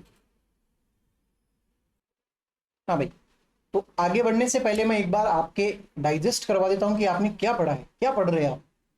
तो सुनना, हमने क्या स्टार्ट किया है एक बार देख लो जल्दी से। हम पढ़ रहे हैं मध्यकालीन इतिहास। मैंने आपको बोला था ना कि ज्यादातर आपको एंशिएंट हिस्ट्री के अंदर इंडिया के अंदर रूलर कौन से देखने के लिए मिलेंगे? हिंदू रूलर्स। फिर मेडाइवल हिस्ट्री को कैसे हमने पार्टीशन किया कि ज्यादातर आपको तुर्क रूलर देखने के लिए मिलेंगे। कहाँ पे? दिल्ली में, राजस्थान में नहीं। तो वो वाला पीरियड हम पढ़ रहे हैं, जिसके अंदर हम क्या पढ़ेंगे? पॉलिटिकल वे देखेंगे, एडमिनिस्ट्रेशन देखेंगे, इकोनॉमिक देखेंगे या कल्चरल देखेंगे। जैसे मैं आपको बताऊं कि हमने क्या ऐसा देख लिया कि पॉलिटिकल था। हमने देखा कि बापा रावल ने किसको हराया? मान मौर्य को हराया, फिर वहां पे राजा बन गया, फिर सिंध जाके इसको हरा दिया, फिर गजनी जाके सलीम को हरा दिया। तो ये राजनीतिक बातें हुई, समझ में ही बात आपको। प्रशासन से रिलेटेड बातें इतनी खास हुई नहीं है यहाँ पे, है ना। इकोनॉमी से रिलेटेड बातें क्या है कि भाई इतने ग्रेन का क्या चलाया? गोल्डन सिक्का चलाया, है ना। इधर उधर का पूरा साम्राज्य जीत लिया, मंदिर का निर्माण करवा दिया। कल्चरल के अंदर आ जाएगी ये सारी चीजें। तो आपको पता चला कि कैसे अलग अलग चीजें पढ़ी जा रही है। अब कल्चर के अंदर क्वेश्चन पूछ लिया जाए कि एकलिंग जी का मंदिर कहाँ पे, सहस्त्रबाहु का मंदिर कहाँ पे, या फिर मान लो आपसे पूछ लिया जाए कि सूर्य मंदिर चित्तौड़ का किसने बनवाया, तो ये देखने को कल्चर का क्वेश्चन है। लेकिन अगर मिडाइवल पीरियड के अंदर बप्पा रावल पैदा ही नहीं होता, तो वो कालका का जो सूर्य मंदिर है चित्तौड़ के अंदर बनता ही नहीं बनता। समझ में आई बात आप? हमने क्या पढ़ा वो समझ, तो वो समझिए आप कि हमने देखा कि गुहिल राजवंश करके एक गुहिल राजवंश है, जो गुहिल नाम के राजा के ऊपर पड़ता है इसका नाम। ये सूर्यवंशी है, गुहिल ने बसाया था 566 एडी के अंदर बसाया था, ऐसी बात बताता है सामोली इंस्क्रिप्शन, जो कि 646 का है। शिलादित्य राजा तो था, उसके टाइम पे बना हुआ इंस्क्रिप्शन है, अभिलेख है। फिर बाद में हमने ये देखा कि भाई शिलादित्य कौन है? पांचवा राजा है गुहिल के बाद में। गुहिल फर्स्ट है, भोज सेकंड, महेंद्र, फिर नाग, फिर पांचवा कौन है? शिलादित्य। इस इंस्क्रिप्शन के अंदर जावर माता मंदिर की बात भी करी गई है, चांदी का खनन होता है ये बात भी करी गई है। और 6ठी सेंचुरी से लेकर 1947 तक गुहिल रूल करते हैं। ऐसा गुहिल करने वाले विश्व में एकमात्र राजवंश है। सही बात है। फिर राज चिन्ह के अंदर वो दृढ़ राखे, ऐसे ऐसे ध्यान रख लेना। एग्जामिनर आपसे क्या पूछेगा? जो दृढ़ राखे धर्म को तही राखे करतार, ये बात किसके लिए कही गई है इतिहास में? तो वो किसके लिए कही गई है? ये कही गई है मेवाड़ वालों के लिए, ठीक है। तो ध्यान होनी चाहिए आपको। फिर हमने देखा कि अबुल फजल ने बोल दिया ये नौशेखा है, ये शिलादित्य पुष्पवती की संतान है। टोड बोलता है, हीराचंद ओझा कहता है कि सूर्यवंशी है। या फिर हमने नैणसी और गोपीनाथ की बात देखी कि ये तो ब्राह्मण है।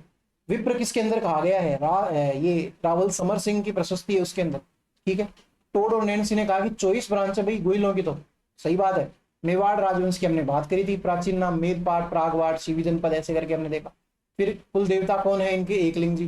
कुल देवी कौन है? बाण माता। इसके अलावा हमने और क्या देखा बापा रावल के बारे में पढ़ा कि भाई बापा रावल का रियल नाम ताल भोज है, ये नागदा का राजा है, ये ना इसको ये ब्राह्मणों के अंदर पला बड़ा था। फिर हरित ऋषि जो है उनसे इनकी मुलाकात होती है, हरित ऋषि इनको आशीर्वाद देते कि तू चित्तौड़ जीतेगा। ऐसा होता भी है, अपने मामा को हरा के 734 के अंदर चित्तौड़ पर कौन राज कर लेता है, बापा रावल। फिर ये सिंध जाके किसको हरा देता है, फिर आगे ये गजनी जाता है, फिर बाद में वहां से वापस आ जाता है, इंदुआ, सूरत, चकवेर, ये वो उसको उपाधि मिलती है। 115 ग्रेन का सिक्का छपवाता है, सोने का सिक्का है भाई। सोने का सिक्का छपवाने वाले राजा अक्सर बहुत बड़े राजा माने जाते हैं। किसी के राजपाट के अंदर अगर सोने के सिक्के घूम रहे हैं तो वो राजा छोटा राजा है क्या है? और नागदा के अंदर सहस्त्रबाहु का मंदिर, कैलाशपुरी के अंदर एकलिंग जी का मंदिर, चित्तौड़ के अंदर सूर्य मंदिर, ये बातें हमने करी। ये पढ़ते हैं इतिहास के अंदर, जो मिडाइवल इतिहास होता है, मध्यकालीन इतिहास। अब आप नेक्स्ट राजा लिखेंगे अल्लट। अल्लट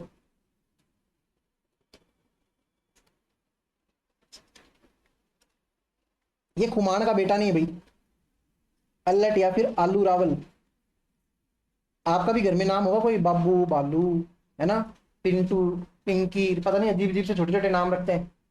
तो वैसे इसका रख दिया तो भाई अल्लट से नाम बढ़ गया आलू। और भाई आलू क्या हाल चाल है? तो अल्लट या फिर आलू रावल लिखना। नेक्स्ट राजा भैया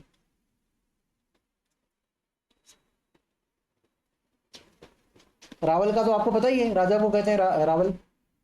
अब ये राजा था या नहीं था, इसकी बारे में जानकारी कहां से मिलती है? तो आप लिखना, सीधा लिखना, सोर्सेस ऑफ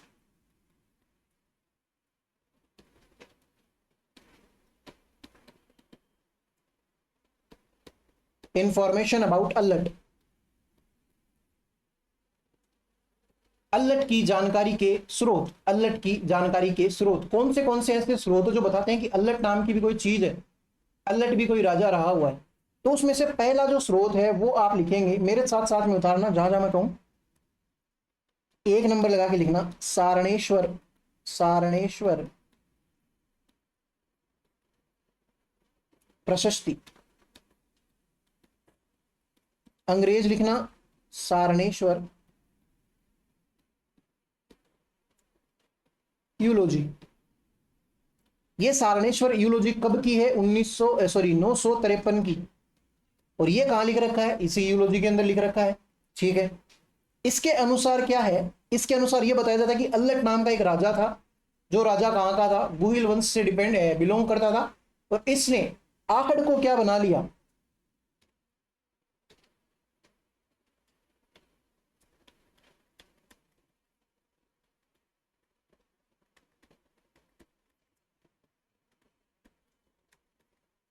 आहड़ को अपनी दूसरी राजधानी बना ली। पहली राजधानी कौन सी है? नागदा, जो किसने बनाई है? बापा रावल ने।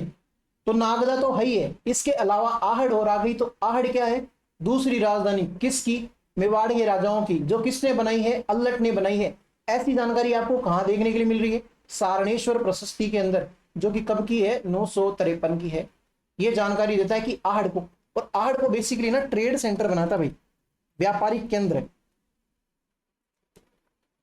हम जब प्राचीन इतिहास पढ़ेंगे ना, आहड़ सभ्यता, वहां पे भी मैं आपको बताऊंगा व्यापारिक केंद्र। आहड़ एक व्यापारिक केंद्र रहा हुआ है भाई, जहां पे व्यापार होता है ना, सिक्के विक्के लेना देना। कोई बाजार में कोई अपना गेहूं बेचने आया है, कोई आलू बेचने आया है ना, अल्लट अल्लट को, और कोई क्या बेचने आया है, कोई क्या खरीदने आया है। अलग अलग चीजों से अगर हम व्यापार करने आते हैं किसी एक सेंटर पे, उसी को तो हम मार्केट बोलते हैं। तो वैसे ही व्यापारिक केंद्र या फिर ट्रेड सेंटर कौन सा है? आहड़। ये जानकारी मिल रखी है इसके अंदर, ठीक है। और बाद में जहां पे जो राजा होता है, जहां पे भी राजधानी बनाता है, अक्सर वहां पे मंदिर, किले, कई सारी चीजें बनवाता है। तो अल्लट ने भी यहाँ पे एक वरा का मंदिर बनाया है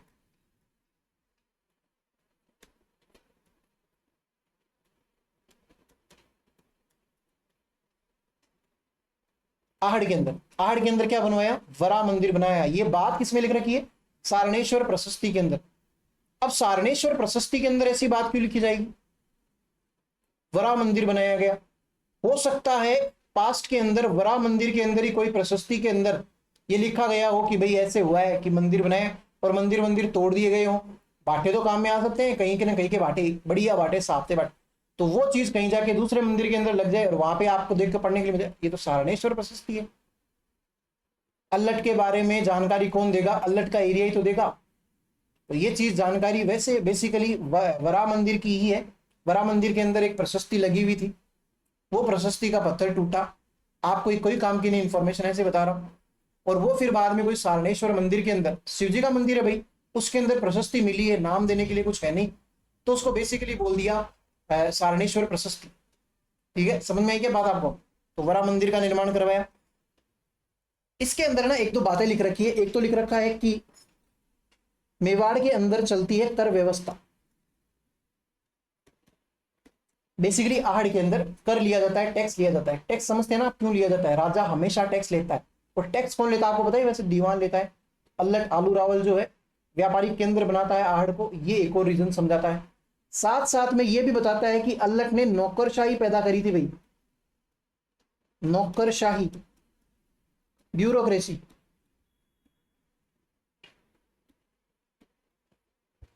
ये भी सारी बातें किसमें लिख रखी है? सारणेश्वर प्रशस्ति के अंदर लिख रखी है कि अल्लट ने कर व्यवस्था स्थापित करी, ऐसे ऐसे कर इतने पे, ये कर इतने पे, वो करी बातें। या फिर नौकरशाही स्थापित करी। अलग अलग नौकरशाही के नाम है जो हम लिखेंगे भी बाद में। एक बार के लिए आप सिर्फ इतना ही समझिए कि नौकरशाही स्थापित करी कैसे।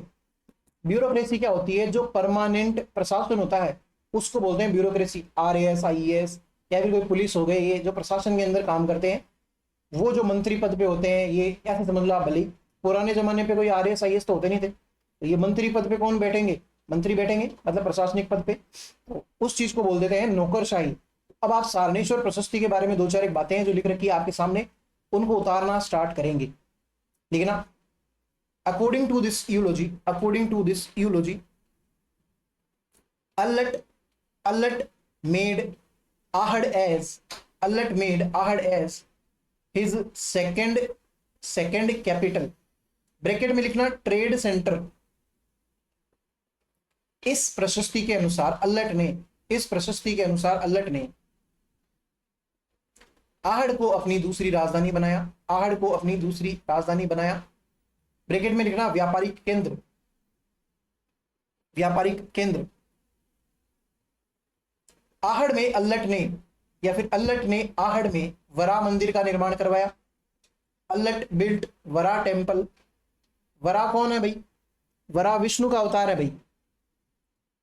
विष्णु भगवान ने एक बार जो सुअर का अवतार लिया था, जिसको बोलते हैं वरा। क्यों लिया था? क्योंकि धरती जो है पूरी की पूरी पानी से डूबने वाली थी एक बार, तो इन्होंने अपनी हथेली के ऊपर रख लिया कि ले भाई नहीं डूबने दूंगा तेरे को, तो पृथ्वी को बचा लिया।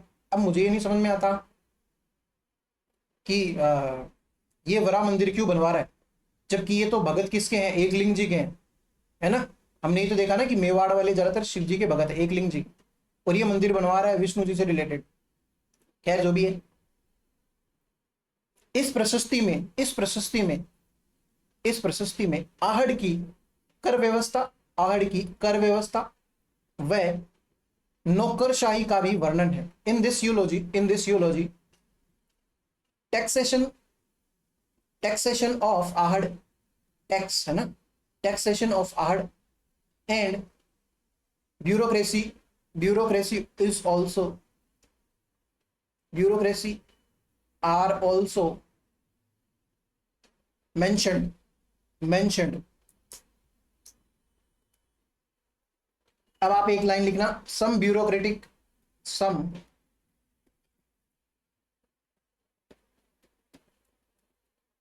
terms, कुछ नौकरशाही शब्दावलियां, कुछ नौकरशाही शब्दावलियां क्यों इंपॉर्टेंट है? आपसे डायरेक्ट पूछा जाएगा। अमात्य, संधि विग्रहक,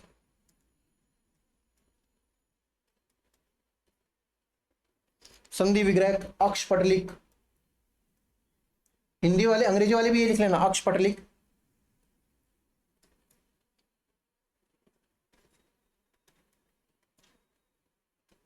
विशग्धिराज,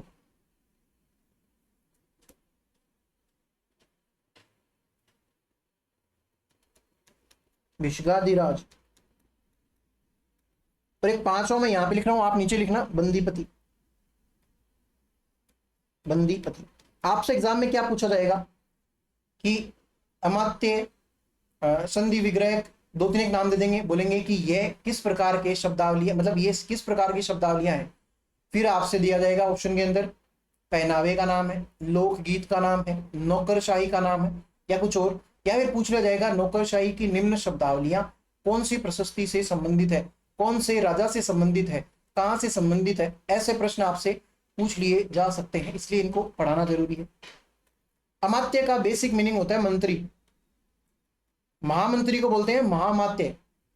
तो मंत्री हो गया या कोई प्रधान हो गया, उसको बेसिकली कह देते हैं अमात्य। संधि करवाना, विग्रह करवाना, किसी से दोस्ती करनी है या फिर किसी से दुश्मनी मोल लेनी है, ये कौन बताएगा? विदेश मंत्री तो बताएगा। खुद से दुश्मनी, खुद से दोस्ती थोड़ी मोल ले सकते हो, है ना। ऐसा थोड़ी कह सकते भाई मैंने आज खुद से संधि कर ली, खुद से दुश्मनी कर ली। करोगे तो बाहर वाले से, विदेश वालों से। हाँ, ऐसा अक्सर जरूर होता है। विद्यार्थी जो होता है खुद का दुश्मन बन जाता है, तो वो क्या करता है, पढ़ाई लिखाई छोड़ के इंस्टाग्राम देखता है, या फिर वो और अपने दोस्तों की संगतों में चले जाता है। तो खुद का दुश्मन इस प्रकार से जरूर बना जा सकता है। तो संधि विग्रह कौन है? बेसिकली विदेश मंत्री, वॉर एंड पीस मिनिस्टर। बस समझ लो, इनके मीनिंग समझ लो। आपसे कोई ये नहीं पूछेगा कि संधि विग्रह का क्या शब्द है, क्या अर्थ है ना, ये नहीं पूछेगा कोई भी आपसे। शाब्दिक अर्थ बताओ। अक्षपटलिक वो है जैसे वो लेखा जोखा करता है ना, अक्षर ज्ञान, आय व्यय का अधिकारी। बस आपको समझने है, बस लिख लो, लिख के छोड़ दो। एक शब्द होता है भेषज। भेषज का मतलब होता है दवाई, औषधि या दवाई। तो भेषगाधिराज जो होता है उसको बोलते हैं रॉयल डॉक्टर, यानी कि जो भेषज का ज्ञान रखता हो ऐसा। और अगर रॉयल हो तो उसको बोलेंगे भेषगाधिराज। ठीक है, भेषगाधिराज। और बंदीपति का मतलब क्या होता है? जैसे आपने सुना नहीं होगा कि वो राजा महाराजा होते हैं, उनके आने से पहले ऐसे अनाउंसमेंट होती है कि श्री श्री श्री 100,000 इतने इतने युद्ध के विजेता, इतने शानदार बाहुबली, ये वो आने वाले हैं, पधार रहे हैं, ऐसे करके बोलते हैं ना। ऐसे लोगों को बोलते हैं बंदीपति या फिर राजा के प्रशंसक,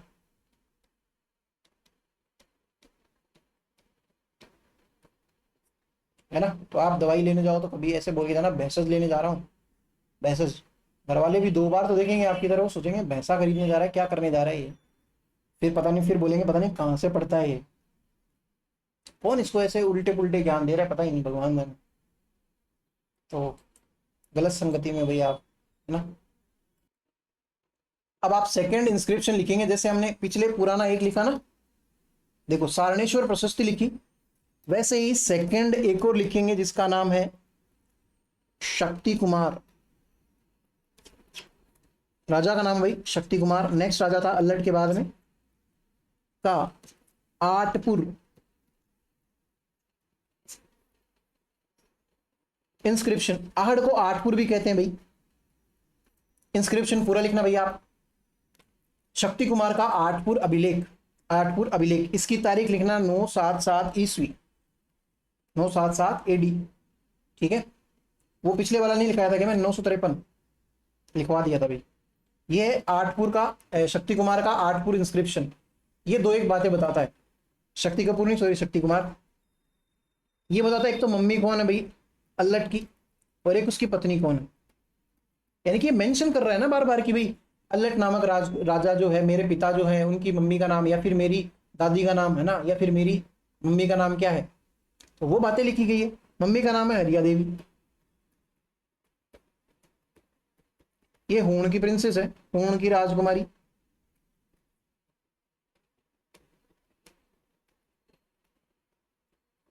हम आगे देखेंगे हूण राजा मीर कुल जो है, ये बाहर के लोग हैं, बाहर से आए हुए लोग हैं, हरिया देवी। या फिर इसकी मम्मी का नाम क्या है? इसकी मम्मी का नाम है महालक्ष्मी। राष्ट्रकूट, राष्ट्रकूट जब हम राठौड़ देखेंगे ना तब ढंग से देख लेंगे डिटेल में कि राष्ट्रकूट किसको कहते हैं। वैसे राठौड़ जो होते हैं ये बेसिकली साउथ इंडिया वाली साइड के लोग हैं। राष्ट्रकूट जो इधर कन्नौज के अंदर अटैक करना चाहते हैं, कन्नौज को जीतना चाहते हैं, बार बार कन्नौज जीतते हैं लेकिन बार बार में उनको छोड़ के आना पड़ता है, बहुत दूर आ गए। यहाँ पे ये साउथ इंडिया, यहाँ पे कन्नौज इतनी दूर दूर आप संभाल नहीं सकते, या तो ये गवा दोगे या ये गवा दोगे, तो एक गवा दो, कोई सा भी गवा दो। तो कुछ एक जो है राजस्थान के अंदर भी छोड़ दिए गए थे राष्ट्रकूट जो है, तो यहाँ से टैक्स लेते थे हमसे। तो उन्हीं में से किसी से शादी कर ली भाई, महालक्ष्मी से। तो किसने शादी करी? अल्लट ने शादी करी है। तो आप लिखना, सॉरी, अल्लट की मम्मी का नाम है, सॉरी, अल्लट ने शादी करी हरिया देवी से। ठीक है, तो आप ऐसे भी याद रख सकते हो, आलू को बेचते हो तो लक्ष्मी आती है, यानी कि पैसा आता है, यानी कि मम्मी है।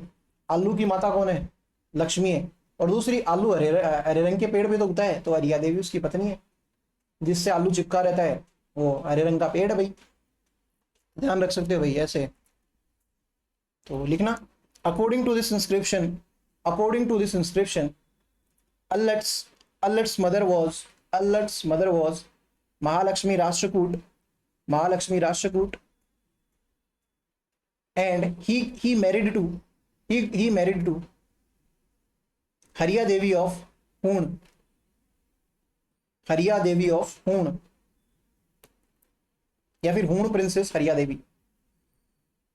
इस प्रशस्ति के अनुसार अल्लट की माता का नाम महालक्ष्मी राष्ट्रकूट था, तथा इन्होंने इन्होंने या इसने इन्होंने हरिया देवी या फिर हूण की राजकुमारी हरिया देवी से शादी की थी, विवाह किया था, ऐसे लिख लो भाई, ज्यादा शुद्ध हिंदी वर्ड विवाह है, विवाह किया था भाई। अच्छी बात है। अब उसके बाद में बहुत सारे राजा आते हैं, लेकिन एक राजा वो लिख लो आप, कर्ण सिंह। ये थर्ड राजा है, अल्लट से दूर दूर तक। इसी का नाम कई कई जगह पे रण सिंह भी दे रखा है, तो दोनों नाम लिख लो। आगे और बताऊंगा इसके बारे में, दोबारा से जिक्र करूंगा। ये 1158 से लेके 1168 तक रूल करता है भाई। इसके बारे में खास बातें क्या है? आहोर का नाम सुना है? बाली आहोर कहां पे पड़ता है? पाली के अंदर पड़ता है क्या? आहोर के अंदर एक तो एक किला बनाता है, आहोर की कोई पहाड़ी है, उस पर किला बनाता है। लेकिन किले से भी ज्यादा इंपॉर्टेंट बात यह कि कर्ण सिंह के दो पुत्र हैं।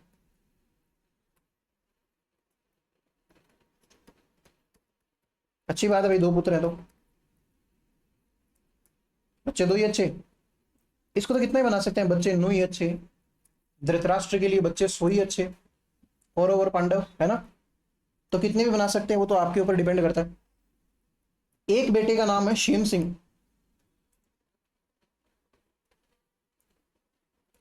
धृतराष्ट्र को जानते कर,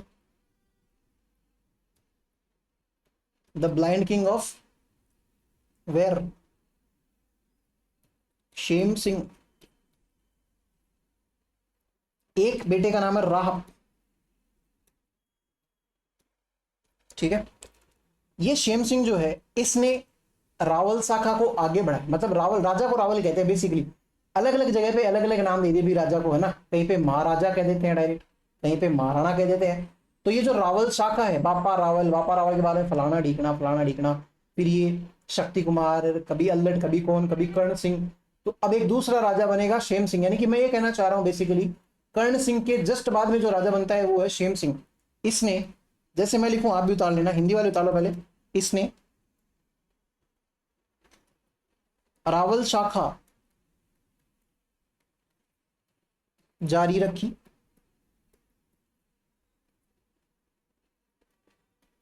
जिन्होंने, मैं हट भी जाता हूं लोग, जिन्होंने 1303 तक मेवाड़ पर राज किया। ठीक है, देखो 1158 तो चल ही रही है, 200-250 साल और करेंगे राज। दूसरा है आपके सामने राहब नाम का आदमी। ये भाई साहब राजा तो एक ही बन सकता है, आपको बताइए। फिर मैंने आपको ये भी बताया था कि राजा जो होता था अपने दूसरे किसी बेटे को राजा बना देता था, बच्चे हुए बेटों को क्या दे देता था? जागीर। यही फायदा होता है एक ही टीचर से सब कुछ पढ़ने का, कि वो आपको लिंक भी करवा सकता है और आपको ये भी बता सकता है कि हाँ आप ये चीज जानते हो क्योंकि मैंने बताई है। फिर भी आप अगर नहीं जानते हो तो आप ढंग से नहीं पढ़े हो। तो राहब को क्या बना दिया गया? सिसोदिया का। पहले आप ये लिख लो, इसने इसने राणा शाखा की शुरुआत करी।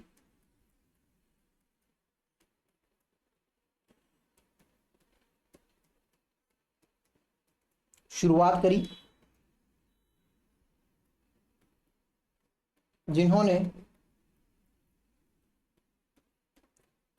सिसोदिया वंश की स्थापना करी, वह सिसोदा ठिकाना संभाला। ऐसे कैसे उतारो भैया? एक बार के लिए आप वीडियो पॉज करके उतार सकते हैं, हिंदी वाले उतार चुके हैं, मैं ये मानता हूं। अब अंग्रेजी लोग सुनो, खेम सिंह के बारे में या शेम सिंह के बारे में लिखना। ही continued the Rawal branch, he continue, ये गुहिल राजवंश की है, दोनों की दोनों branches. He continued Rawal branch which ruled over Mewar up to 1303 तक। एक महारावल रतन सिंह है, रावल रतन सिंह, जिसकी पत्नी कौन है? पद्मावती, जिसकी मृत्यु के बाद में रावल शाखा जो होती है उसका कार्यकाल समाप्त होता है। उसके बाद में यहाँ पे सिसोदिया वंश के लोग राज करेंगे। पहले बीच में थोड़ा बहुत इधर उधर फैलेगा, वो बाद की बातें फ्यूचर में देखेंगे। दूसरा इंग्लिश में लिखना, राहब के बारे में लिखना, ही कंटिन्यूड या फिर he started Rana branch of, या फिर राणा ब्रांच, आपको पता है गुहिल की है। He started Rana branch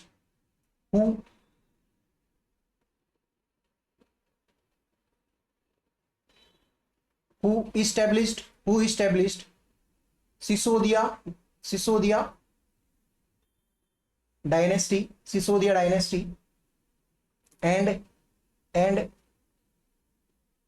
ruled over Sisoda ठिकाना earlier।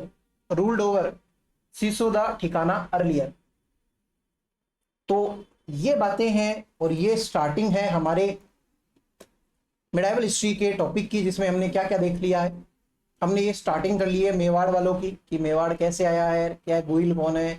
फिर बाद में हमने गुहिल के बाद में बापा रावल देख लिया, बापा रावल के बाद में हमने देख लिया क्या, अल्लट या फिर आलू रावल देख लिया। उसके बाद में हमने कर्ण सिंह की एक छोटी सी बात कर ली।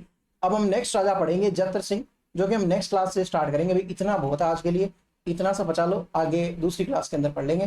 तो नेक्स्ट क्लास के अंदर मिलते हैं, तब तक अपना ध्यान रखिए, पढ़ते रहिए। नई नोटबुक के अंदर लिखना भाई, कंजूसी मत करना। और ये नोट्स क्या पता आपके किसी और के भी काम में आ जाए भाई, है तो बढ़िया से बनाना। और नोट्सों को ना प्लीज भाई, मेरा ये कहना है कि बढ़िया क्लासमेट का रजिस्टर तो खरीदो कम से कम, बढ़िया अच्छे पन्नों का, जिसमें ना इधर से उधर शाइयां दिखती है। आप इतना अजीब लगता है मुझे कि आपने जो लिखा है इधर वाला तो दिख नहीं रहा, उससे ज्यादा अगले वाला दिख रहा है। अच्छा, अगले पन्ने पे क्या लिख रखा है? जैसे मेरे पास में एक पन्ना है ना, ये पन्ना मान लेते हैं, इसके इधर में क्या लिख रखा है, उससे ज्यादा मुझे इधर वाला दिख रहा है कि इधर क्या लिख रखा है। तो ये काम मत करो यार। अपने नोट्स आपने मेहनत करी है, आपने मुझे झेला है, घंटे 1.5 घंटे जितनी भी क्लास है, एकदम अपनी शक्तियां लगा के कि भाई हाँ सुनता हूँ मैं ये क्या बकवास कर रहा है, सुनती हूँ मैं ये क्या बकवास कर रहा है, इतनी मेहनत करिए, फिर आपने नोट्स बनाए। फिर आप नोट्स बना दो एकदम मतलब बेकार से पन्नों पे, या फिर ऐसे अजीब गरीब राइटिंग, ऐसे जैसे डॉक्टर लिखता है ना, डॉक्टर भी आपसे बढ़िया लिखता होगा। तो ऐसे काम मत करना भाई, ढंग से बनाओ, बढ़िया से नोट्स बनाओ। और इतने सही नोट्स हैं, इतनी मेहनत करके बनाए गए नोट्स हैं, किसी की कॉपी पेस्ट नहीं करी भाई, यहाँ पे देख लेना मिला के कहीं पे भी। तो वो चीज़ नहीं है, तो ढंग से बनाओ, आप भी मेहनत करो। मैं अगर मेहनत कर रहा हूँ तो आपका फायदा होगा, क्योंकि मेरा तो फायदा हो रहा है, मेरा फायदा ये हो रहा है कि मैं बढ़िया नोट्स बना के दे रहा हूँ आप, है ना। और आपका फायदा तभी होगा जब आप बढ़िया नोट्स ढंग से बनाओगे और उनको ढंग से पढ़ोगे। अपना भला आपके ही हाथ में है, तो भाई भला करो आपका।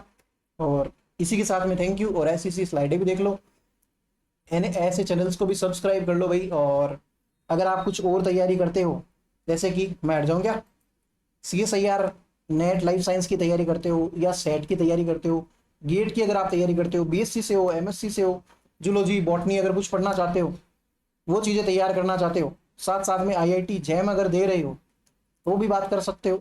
असिस्टेंट प्रोफेसर की कोई भी एग्जाम दे रहे हो, कोई भी एग्जाम मतलब जूलॉजी या बॉटनी पढ़ना चाहते हो, तो इस चैनल के ऊपर एक TNS कॉन्सेप्ट करके ऐप है जो आप बहुत बेहतरीन तरीके से जानते हैं, उसको आप डाउनलोड कर सकते हैं। और अगर आपको कोई भी जानकारी प्राप्त करनी है, पढ़ाई से रिलेटेड जानकारी प्राप्त करनी है, तो इस नंबर पे आप कांटेक्ट कर सकते हैं।